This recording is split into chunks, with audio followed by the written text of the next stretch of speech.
joined by Dr. Susan Cullen from Monash University and broadcaster Adam Spencer. Good morning to both of you for the Friday Confab. And don't forget, you too can join the conversation on Facebook and Twitter as well. Comments, not surprisingly, already coming in on this. Absolutely. Who would have thought? 495 words. That was Greta's speech. That was it. But, oh, my Lord, are you surprised at how much it fired up with so many people?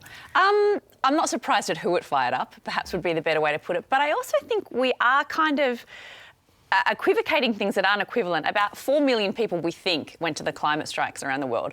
The same handful of the usual suspects are mouthing off about their anger at Greta. I don't think it's actually equivalent. So many more people seem to be in support of her. The usual suspects are filling their columns and being outraged in the usual places. But I think the weight is clearly on one side of the conversation. And Adam, what do you think? Look, I think I speak on behalf of most Australians when I say I'm sick and tired of Greta as the father of a 14-year-old daughter myself. The idea that 2 years from now she might care passionately enough about anything that she will sail a solar-powered yacht halfway around the world. The only thing 16-year-old girls should be feeling passionately about is whether Mike and 11 will be together at the end of Series 4 of Stranger Things. Why has Taylor Swift pulled out of the Melbourne Cup? The big issues that should be concerning teenage girls. I see you're being a little bit sarcastic. Just a tiny bit. It is the ability of people to get their knickers in a knot over this sort of thing is fascinating, and I find one of the criticisms I find fascinating is people who throw around the phrase that sort of zealotry, that sort of irrational evangelism. It's like climate change is a religion. Mm-hmm. Now, those people who will use religion in that sense as an insult are the same people who say religion's what, given all of Western society's values and religions, they'll never use that insult in analysing, like, religious religions, but it's a word that they can bring out and throw at people who care about climate science. I find it all very confusing. And I think you portray the Greta Grinch really well, because shouldn't we be happy that young people are taking something that we know is factually true? Like it or not, it is a fact. This is happening. And, these are, I imagine, the same people who get angry seeing teenagers on Snapchat or hanging around shopping centres. She's doing something so important. She's mobilised a generation. What is the problem? Yeah, you see, your teenagers, because they have to strike a happy medium, that they can't be obsessed with devices, and they can't be... Yeah. They've got to get out of the house and play and kick a footy a bit. Right. But don't get to the point where you've got other people following you and being inspired by what you do. Or challenge the adults. And I mean, some of it has just been completely over the top. It is the usual suspects, very personal. And toxic. And toxic. The Andrew Bolts of this world, the Sam Newmans, George Christensen, the National Party MP. Carl Stefanovic jumped into it, which was a bit disappointing. Miranda Devine went as far as saying someone should be arrested for child abuse. Someone should be arrested for child abuse, care of what she was going on about. And the thing that really disgusts me is people referencing her Asperger's, and her autism. What do you think about that, Susan? Well, I think it's an easy, cheap shot, and it's incredibly cruel and unfair. And I have been so pleasantly astounded at Greta's dignified response to all this, because she seems to be coping with it very well, much better than I think many adults would. Many adults would be just buckling under this kind of pressure. But we don't know the effect on her. It would be difficult for anyone. And to go after something like that in such a cruel and insidious way, I think is just, staggering. As someone who writes popular mathematics books each year, so a significant part of my readership are Asperger's or kids on the spectrum who just get totally into my mathematics books and find errors that I didn't even realise there and get really excited when that comma should have been there.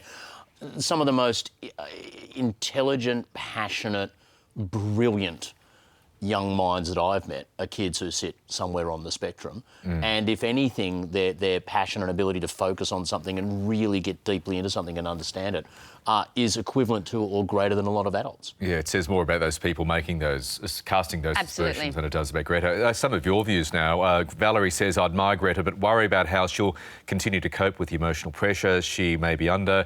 Antonio, Greta Thunberg is a hero. What courage it takes to stand up and speak for planet Earth. Those who criticise should be ashamed of themselves. Peter says, was Joan of Arc over the top or a saint? It's time to think that maybe history will have a similar look at Saint Greta. Well, Malala's the other example, isn't it? That's what I was going to say. Yeah. Exactly. No one pitches in on her being a little bit too obsessed about the importance of women getting education in parts of the world where they might because not. She has, although she did cop a lot of flack and internally. Yes. But it's interesting. I think the people who are criticising Greta now are not the people that will be criticising Malala because it's about the message that they're portraying.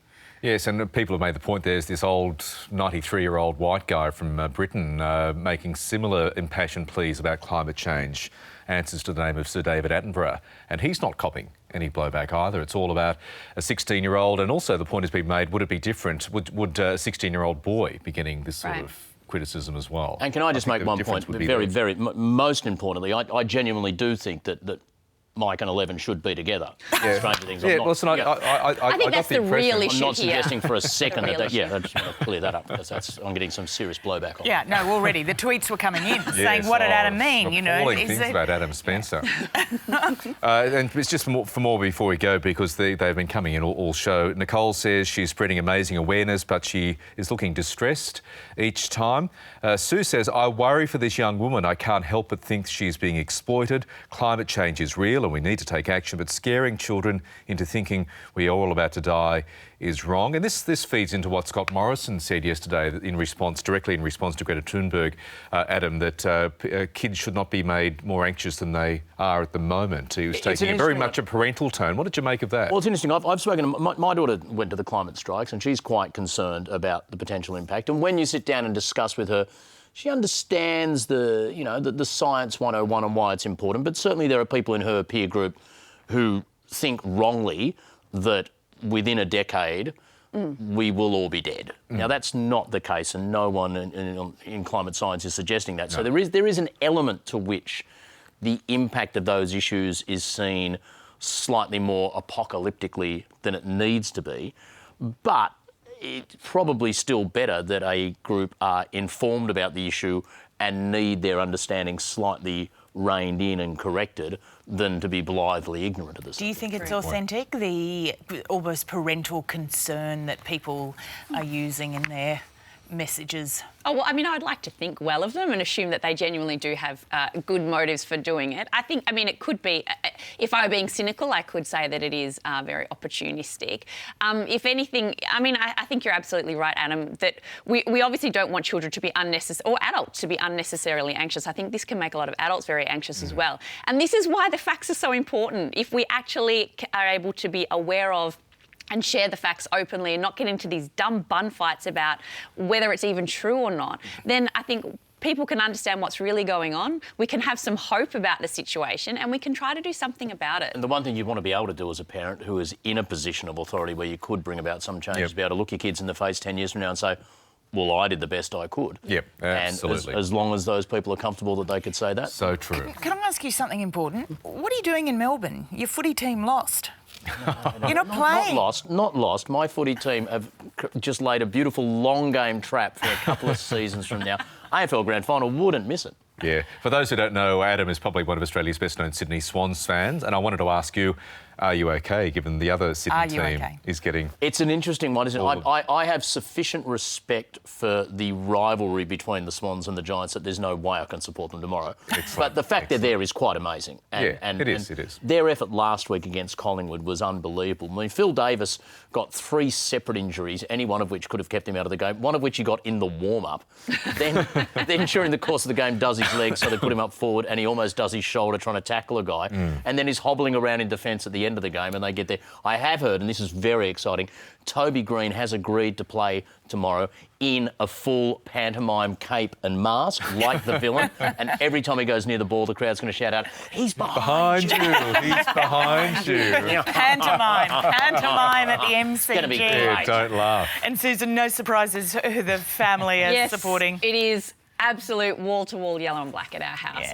So become an honorary Tig, just for the Saturday. But the great thing is also there are people who naively think, well, obviously everyone in Melbourne will be supporting Richmond because the other team's from Sydney. Are you kidding me? No. Oh, I've seen Dave Hughes online has never supported a team more in a game apart from his beloved Carlton than GW. He is on the GW. Yeah, no, they have some high-profile whipping the supporters. horses tomorrow. Yeah. Should be a great game. Thanks very much for coming in and talking about what is also a very serious subject. Swans by 4 Appreciate goals. You heard it here first.